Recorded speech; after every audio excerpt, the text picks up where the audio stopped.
dans la coopérative d'huile d'argan à Marrakech. Nous sommes un groupe de Français en visite. Nous sommes là pour la route de l'eau et nous en profitons pour faire un petit reportage concernant l'huile d'argan et l'artisanat local. L'artisanat ici, marocain. Alors, ces dames, vous pouvez nous expliquer, monsieur? Oui. Alors, elles sont en train d'extraire L'huile d'argan. Elles sont d'extraire l'huile d'argan qui est donc, la fève d'abord. Oui. Bon, ça c'est l'amandon qu'on extrait après avoir concassé les noyaux. Ce sont les noyaux du fruit de l'arbre à gagner. Ces arbres-là. De l'arganier. Oui. Ce sont des arbres qui sont typiquement marocains. Ils poussent seulement au Maroc, nulle part au monde. Ils vont être concassés parce qu'ils sont très durs. On extrait les amandons, mais les amandons ne sont pas comestibles. Les fruits, elles ont un goût amer. Au Maroc, on les presse toujours à l'aide de cette pierre. Et on utilise l'huile d'argan cosmétique qu'on utilise pour la peau, pour les cheveux. Et n'est pas comestible, elle a un goût très amer. L'huile culinaire. Le culinaire, par contre, est extrait d'une autre manière. Elle est extraite d'une autre manière. Elle est Elle extraite des mêmes amandons, mais après les avoir torréfiés, Oui. comme là. Oui, On les fait griller quelques Oui. minutes auparavant et on les presse. Pourquoi on les fait torréfier? Pour enlever les agents amers, pour que l'huile qu'on obtiendra après puisse être comestible. On les presse à l'aide de cette pierre et de là on obtient l'huile d'argan alimentaire. C'est pour et cela. on les sent d'ailleurs. Oui, Il y a on une- sent les, voilà, on les sent amandes le- grillées. Voilà, l'amande oui. grillée. Oui. Alors la culinaire, si on presse les amandons, on obtient une couleur sombre. Oui, Et la cosmétique, on obtient une couleur claire. La cosmétique. oui. C'est pas encore l'huile.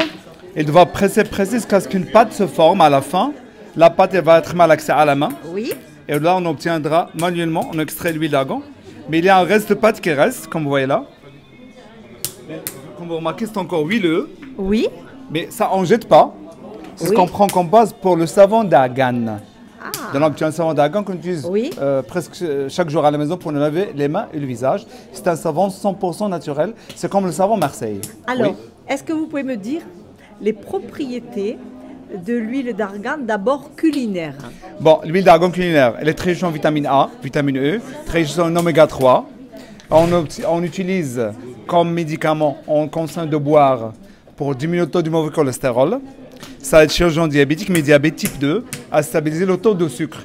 Elle est très riche aussi en oméga 3, très aussi en acide oléique, elle aide à prévenir des problèmes cardiovasculaires. Mais il faut boire chaque matin un jeûne, pendant 3 mois de suite, une cuillère à café froid de pur, de la D'accord. culinaire. Et Alors- elle l'utilise dans la cuisine aussi. Oui. Alors l'autre, La l'huile cosmétique. d'argan, la cosmétique. La cosmétique, on l'utilise contre la peau sèche, les ongles cassants. Oui. On ne prend pas pour bronzer, non, sinon on va être complètement grillé. Et ça ne contient pas d'agent que protège des rayons UV. On utilise aussi contre les cheveux secs, cheveux cassants, et contre le psoriasis sur le cuir chevelu. C'est ce qu'on utilise aussi chez les femmes contre les vergetures, avant qu'elles Oui. deviennent blanches. Oui, oui. Si elles sont devenues blanches, c'est déjà trop tard. On Oui, l'oublie. oui. On utilise aussi contre l'allergie au soleil, coup de soleil, brûle de soleil. Avant que l'allergie commence, on laisse l'allergie là. C'est aussi une huile qu'on utilise pour avoir une peau lisse. Lisse. C'est une huile contre une peau trop Une sèche. peau de pêche. Une peau de jeune fille. De jeune fille. Voilà. Alors ensuite, donc, vous faites avec les restes un savon, Oui, effectivement. on fait un savon d'argan Voilà, avec d'argan. le reste de la pâte après l'avoir malaxée. Quand on remarque qu'elle est encore huileuse. Oui, oui. Et une autre chose, rien ne se perd avec cet arbre. Même après avoir concassé les noyaux, Oui, la corce qui reste, oui, on ne la jette pas. Comme vous voyez, il y a quelques traces Oui. d'amandons qui restent, qui ont été Oui. dedans. Oui. On la ramasse et on la prend à la maison pour préparer des plats, pour cuire ou bien pour le chauffage. C'est mieux que le feu de charbon. c'est un petit peu une lampe à huile, Oui, puisqu'il y a oui. dedans Oui. beaucoup de graisse. Et une autre c'est- chose, ça ne pollue pas. C'est Ça ce qui ne fait pollue pas. son bon côté, ça ne pollue Oui. pas. C'est pour ça qu'on le prend pour préparer des plats ou bien pour le Alors, chauffage. On dit que c'est une économie qui appartient aux femmes. Oui, oui, oui. Ce sont les femmes qui font pour nous ce travail-là, mais ce sont des femmes qui n'ont jamais été à l'école, ou bien des femmes veuves, ou bien des femmes qui ont été divorcées. Ils ont des enfants et pour subvenir à leurs besoins, on les a embauchés parce que ce travail-là, ils l'ont appris de leurs parents, de leurs grands-parents. Et on les a embauchés, ils font pour nous le travail et ils ont un salaire mensuel pour qu'ils puissent subvenir aux besoins de leurs enfants. Ça veut dire on s'aide mutuellement. Elles poussent pour nous l'huile, mais elles vont être bien payées pour leur travail. Et la culture de l'arganier, vous pouvez nous dire à peu près la zone de culture? C'est au sud-ouest du pays, entre Agadir, Taroudan, Tiznit, vers Marrakech et vers l'océan Atlantique. Alors ça, c'est la partie où ces arbres poussent. À l'aide de l'UNESCO, depuis 1999, Oui. elles sont sous réserve naturelle. Oui. Si on aurait attendu, parce que beaucoup de gens qui déboisent des arbres pour revenir obtenir une parcelle de terrain, sinon on n'aura plus vu d'arbres aujourd'hui. Oui. Et ce serait vraiment dommage. Ce serait dommage. Ce serait vraiment dommage. Parce que je crois que l'arganier, au départ, c'est parti d'une culture qui était rare. Oui, oui. C'est très rare. Peu d'arbres. Oui. Et il y a, Très beaucoup de familles qui vivaient seulement de la culture de ces arbres-là. Oui. Et bon, c'est riche. C'est très riche en vitamines, très riche riche en sels minéraux, très riche en voilà. vitamine D, Voilà. en oméga 3. Et puis, je pense que toutes ces femmes ont là une partie d'économie préservée, Oui, effectivement, qui leur permet d'élever leurs enfants et de subvenir aux besoins de leur famille. Oui, vous avez raison. Bien, je vous remercie. Donc ça s'appelle la coopérative féminine de l'huile d'arbre. De l'huile d'arbre.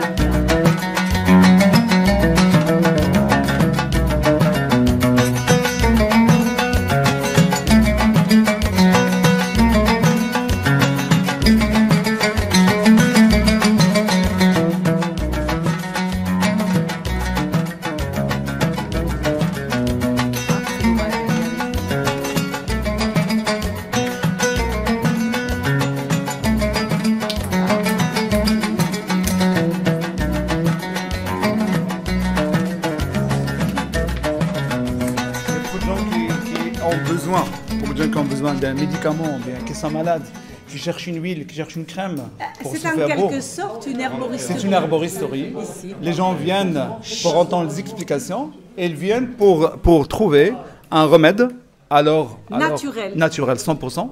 Et si on peut aider quelqu'un, on l'aide. Si le cas est très difficile, on travaille avec en collaboration avec la médecine. Avec la médecine. Oui. On lui conseille d'aller voir le médecin. Dans ce lieu, vous recueillez des herbes que vous avez ramassées. Oui.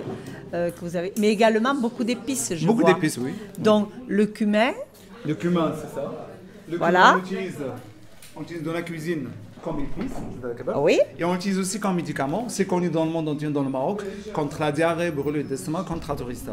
C'est notre imodium en tout. Alors on prend une cuillère à café, on met dans un verre d'eau froide, on mélange et puis on boit. Et on boit. Ça aide à calmer l'estomac. On peut prendre aussi comme prévention. Mais dans la cuisine, c'est utilisé aussi comme épice. Il y a aussi un mélange dans le Maroc qui est connu, c'est le ras el hanout, un mélange de 35 épices qu'on utilise pour préparer tous les plats. Des plats de viande, des plats de légumes. 35 épices. 35 épices mélangées. C'est Ras el hanout. Ou bien on peut l'appeler en français la tête du magasin. C'est un cache-misère. Pour les mauvais cuisiniers, ça c'est l'épice d'herbe. Même si le cuisinier mauvais l'utilise, il ne pourra plus rien faire de travers. Et on a, ça c'est notre curry marocain. Parce que le curry, ce qui est connu dans toute l'Europe, c'est un mélange, au minimum de 10 épices. Ça vient de l'Inde. Et ça a un goût très relevé, c'est très piquant. Et ça donne une couleur jaune parce que ça contient aussi le curcuma. Notre curry, c'est seulement un épice qu'on appelle curry. Et c'est une spécialité pour les plats de riz, pour la paella, pour les plats de volaille, ou bien pour le plat de poulet au citron confit. Oui. Ça, c'est un mélange de coriandre, cardamome, gingembre, noix de muscade. C'est ce qu'on utilise pour les plats de poisson. C'est connu, c'est un mélange qu'on utilise pour mariner le poisson, pour le corbouillon, pour des soupes à poisson. En marocain, on l'appelle charmoula, chez nous, en langage quotidien. Et on a un épice piquant, c'est le chili marocain. C'est du pur chili, mélangé avec rien du tout, même pas avec de l'ail. Parce qu'il y a beaucoup de gens qui ne supportent pas l'ail. C'est pour ça qu'on la laisse à part. Ou bien on saupoudre les plats comme ça, secs. Ou bien on mélange ça sachet entier, une fois à la maison, avec un demi-litre d'huile d'olive. Et à chaque fois, on prend une cuillère à café, bien une cuillère à soupe. Ça donne un très beau goût avec l'ail.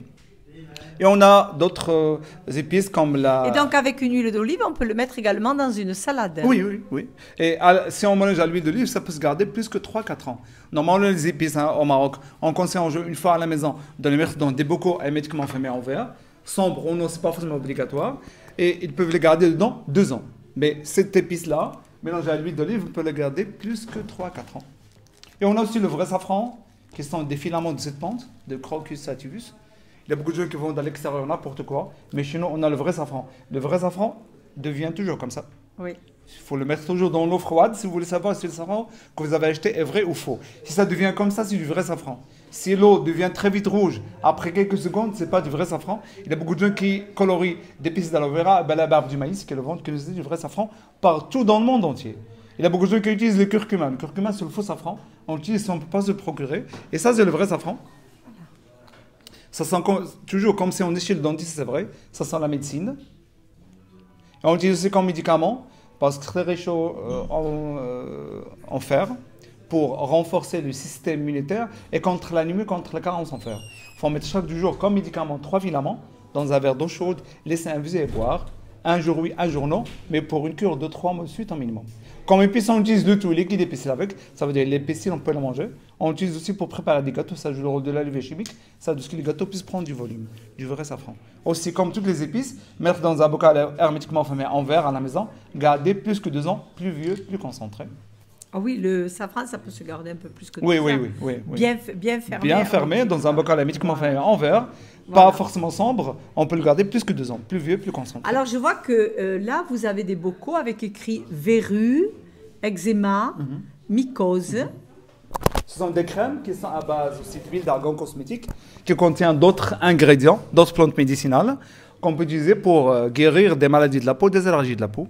Anti-taches, anti-rides, anti-cernes, les hémorroïdes. Alors, ce sont des crèmes qui sont à base d'huile d'argan et de plantes médicinales. Il ne contient pas de produits chimiques, pas de cortisone. Ce sont des crèmes 100% bio. Oui. On travaille toujours avec des plantes et avec des huiles essentielles. On ne prend pas de chimie. On ne prend même pas de vaseline, pas de lanoline. Oui, seulement l'argan. Seulement l'argan et des plantes médicinales. Et des plantes médicinales. Et des huiles essentielles. Est-ce qu'il y a un diplôme, par exemple? En France, il faut être pharmacien pour être herboriste. Premièrement, pour être... Et vous, au Maroc? Pour être herboriste, premièrement au Maroc, depuis des années, c'est une tradition de toute la famille marocaine. Parce que le jeune l'apprend de son papa, le papa de son grand-père, etc. Alors, le grand-père inculque son savoir à ses petits-fils.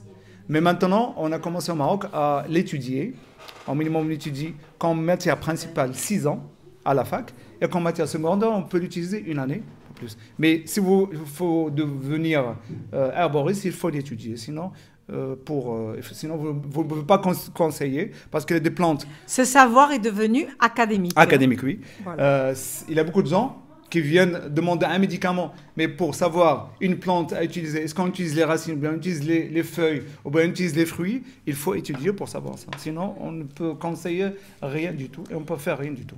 Donc, vous avez à la fois la plante brute, ici, à vendre, et vous avez également la plante qui a été incorporée. Oui. À d'autres mélanges. À d'autres mélanges. Plantes, à d'autres huiles. Pour faire des onguents. Pour faire des crèmes aussi, pour faire des tisanes. Parce qu'il y a beaucoup de gens qui ne demandent pas téléphone, bien qui commandent par Internet, mais qui vont nous voir ici. Ils nous disent, bon, j'ai cette maladie-là, est-ce que vous avez quelque chose pour ça? Nous, contre chaque maladie, on a des ingrédients différents. Par exemple, il y a beaucoup de gens qui me disent, j'ai des problèmes avec la constipation, qu'est-ce que je dois faire? On a un mélange pour ça qui se compose entre autres comme base de feuilles de rose séchées et de séné.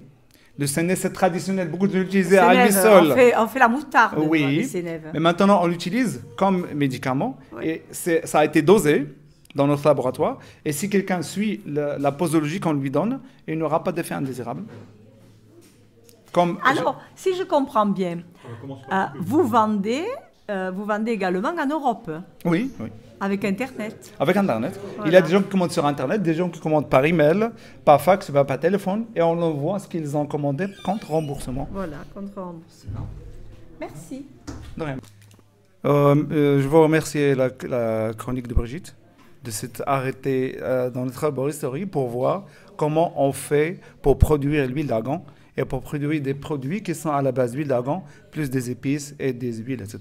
Je vous remercie finalement. Eh bien, cela a été un plaisir de faire cette rencontre dans le souk de Marrakech. Un réel plaisir. Et je rappelle que vous êtes prêts à expédier toute cette herboristerie en France sur demande et contre remboursement. Voilà. Et les arômes qui se dégagent de ce lieu sont extraordinaires. Je vous